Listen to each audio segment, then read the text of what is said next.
Festivalimiz vaqtında bo'lgan şaralar, bo'lgan leksiyalar vaqtında algan ilmimizni şeşmi, tükmi ilerimizge alıp qaytib, alardan fayda görürge nasip bulsun. Dostluk jipleri öğrendi bizning bu festivalimiz vaqtida, şul jiplerimiz ezilmesin. Bizning bunda kelganimizga 7 kunda o'tib ketdi. Qisqagina natija yasasak, alhamdulillah 7 kun ishinde biz bek ko'p yerda bo'ldik, bek ko'p ishlar qildik, bek ko'p ishlar ishladik, ham o'zimiz uchun bek ko'p natijalar oldik. Menga qolsa maqsad o'zining maqsadına erishdi deb ayttirga bo'ladi. Hozir endi bizning iska maqsad eklani.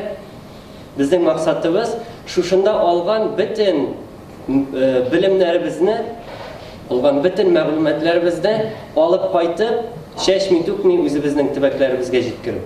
Sen harışın qaytib kim degende o'z yanınızdağı doğan dostunuzgami, tuğanınızgami söyleseniz, anlatsanız, men ışanam inşallah anlatırlar siz Müslüman ümmetin üstürüşü yaşlar, siz elini işte başqarağa teyişsiz, siz ana jiteklerge teyişsiz, şimdi jitecek şunday bir gün, ne siz jitekçiler rolünde indi riyana bulunum meşruiyettirip jiyişaksız, alarını uyuşturuşaksız. Şu an ko'ra biz başka proyektlerde de sizni kutib qolamiz. Keligiz, yo'g'almag'iz. Birga bo'laylik, birdan bo'laylik. Bu festival umuman Müslüman yaşlar için, Tatar yaşlar için umuman men shunday bek zo'r foydali kishga ega deb o'ylayman, chunki mana biz bunda boshqa tibaklardan kelgan Müslüman qardoshlarimiz bilan ko'rishdik, ular bilan aralashdik. Ular bilan endi umuman nindidir meselelerde shunday anlaşuşanlık hem nindidir problemalarga şişu yolları, çıgı yolları taba aldık. Rayonda senin için maksat nerse birdi o sana, mesela şahsen? Şahsen özüm için, mana bu bizning festivalda qatnashu har vaqtda deyarli mandagi bizning turli tibaklardan yig'ilishdiqdir. Shunlarga qaramasdan da o'zimizdan anglashu, bir-birimiz bilan o'rtak fikrga kelib, andagi hal etilayotgan bütün meselelerni biz üstümüzde ishlab, shular bilan hozirgi vaqtda qaytgan singanda da ularni davom ettirishga deb o'ylayman. Mesela nima masala bor edi? Onlayncha kishlarga o'rganasizmi bunda? Mana shuning birinchi eng masalasi unda bo'lsa kishilarni masjidlarga chaqiruv. Nasıl endi to'liq ma'noda deb aytamizdir.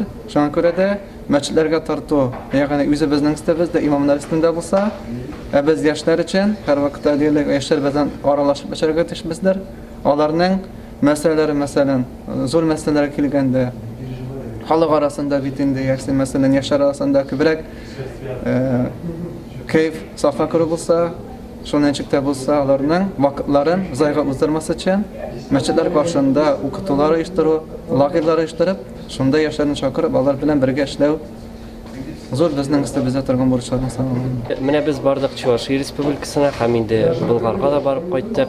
Mana Çuvaşiya Respublikasına barubuzning maqsadi şul idi, indi andagı mahalleler nişek uyushtirilgan, andagı mahalleler nişek ishlab kela ekanin qararga men umuman alganda men o'zim mana shuning uchun bardim. Andagı mahalleler için shunlab da mana birdamlik hukm sira, avul xalqi bir-birisi bilan bek yaxshi aralashib, bir-birisi bilan shunday жылы munosabatda ham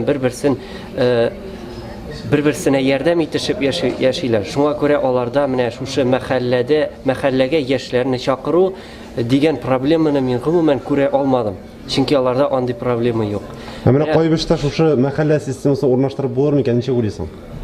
Menga qolsa inshaalloh o'rnashtirib bo'lar, chunki bunda xalqdan biz xalqqa murojaat etamiz. Ham xalqdan bizga da mana shunday yo'q javob bo'lsa, inshaalloh bu masalani da hal etirga bo'lar menga qolsa. Ya'ni maqsad sizga zo'r maqsadlarga erishishga uyratdi deb aytirga bo'ladimi? Albatta bo'ladi. Umuman olganda mana maqsad o'zining maqsadına erishdi. Hozir endi mana bizning olda maqsad qo'yildi deb aytirga bo'ladi. Hozir endi biz mana shu o'zimizning tibaklarimizga qaytib, o'zimizning mana shu qo'yilgan maqsadlarimizni, o'rgangan aybirlarimizni boshqalarga taratib, ularga da shulay o'rgatib, turmush bitirga qolayın bizga.